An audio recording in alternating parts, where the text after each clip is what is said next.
10th class next हमारा topic है chapter number 8 में से न्यूट्रिशन। सबसे पहले आपके पास सबसे ऊपर वाला पैराग्राफ है, इसके अंदर 2-3 डेफिनेशंस बन रही है, उसको अंडरलाइन करें। सबसे पहले मैंने लिखा हुआ है न्यूट्रिशन, उसके बाद बनेगी न्यूट्रिएंट्स की डेफिनेशन, फिर आपके पास एक डिफरेंस आएगा ऑटोट्रॉफिक ऑर्गेनिज्म और हेटरोट्रॉफिक का।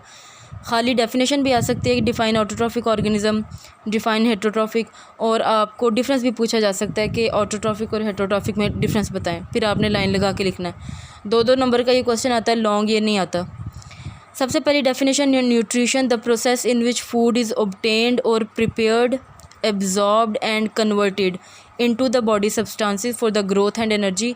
जैसे आप लोग खाना इंटेक करते हो, सुबह का नाश्ता या दोपहर का या जिस तरह भी खाना जो भी इंटेक करते हो, वो आपके अंदर जाके एनर्जी पैकेट्स में कन्वर्ट हो जाता है। जैसे हमने चैप्टर नंबर 7 में भी पढ़ा हुआ है कि वो एनर्जी पैकेट्स जिसको ATP कहते हैं उसके अंदर कन्वर्ट हो जाता है। तो ये जो सारा प्रोसेस होता है कन्वर्जन का, प्रिपेयर्ड फूड का, एब्जॉर्प्शन का, इसको हम कहते हैं न्यूट्रिशन।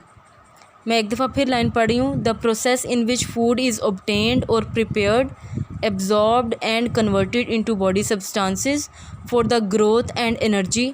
आपकी बॉडी की ग्रोथ होती रहती है आहिस्ता आहिस्ता, वो भी इसी वजह से क्योंकि आप खाना से इनटेक कर रहे होते हैं, प्रॉपर न्यूट्रिशन आपकी बॉडी को मिल रही होती है, ठीक है, जितनी उसकी रिक्वायरमेंट होती है, इज़ कॉल्ड न्यूट्रिशन। यहाँ तक। अब नेक्स्ट आपके पास डेफिनेशन है न्यूट्रिएंट्स। न्यूट्रिएंट्स के ऊपर डब्बा बनाएं यहाँ पे करके, 3rd लाइन में।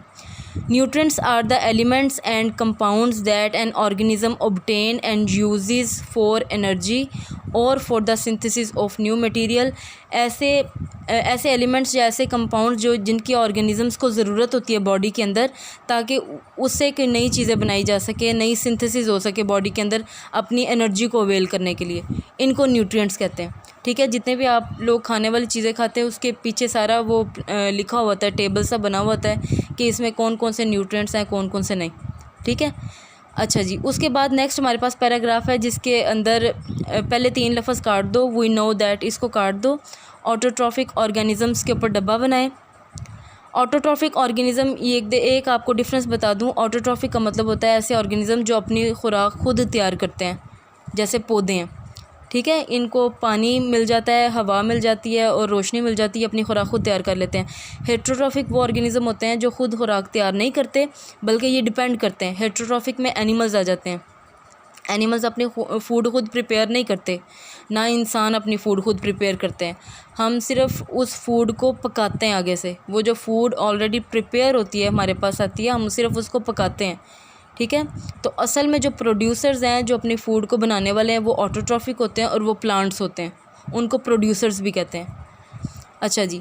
Autotrophic organism obtain water, carbon dioxide and minerals from their environment. अपने माहौल में से वो इन चीज़ों को इकट्ठा करते हैं। चैप्टर नंबर 7 में आपको फोटोसिंथेसिस की डेफिनेशन याद होगी, वो इसके अंदर सूट करती है। अच्छा जी। And mineral from their environment and prepare their food which is then use for the growth and energy. ये वाटर ले लेते हैं ज़मीन के नीचे से, कार्बन डाइऑक्साइड हवा में से ले लेते हैं, और मिनरल्स लेते हैं। मिनरल्स भी सॉइल के अंदर होते हैं, ये बॉडी के अंदर नहीं बनते। मिनरल्स सॉइल के अंदर मौजूद होते हैं, वहाँ से मिनरल्स भी ले लेते हैं और अपनी फ़ूड को प्रिपेयर कर लेते हैं।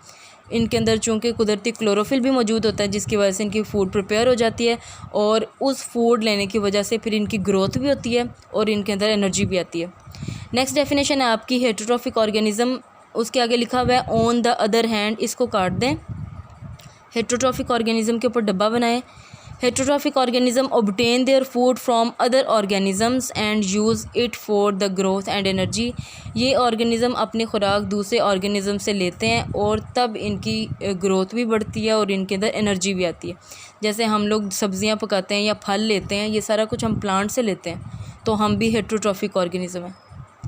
यहाँ तक आपने करना है। एक दफ़ा फिर रिपीट कर देती हूँ। इस पैराग्राफ में आज के लेक्चर में आपने सबसे पहले न्यूट्रिशन की डेफिनेशन की है, कुछ भी इसमें से कटिंग नहीं करनी।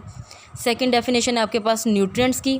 पहली 3 लाइनें जो हैं वो न्यूट्रिशन की डेफिनेशन है, अगली 3 लाइनें न्यूट्रिएंट्स की डेफिनेशन है।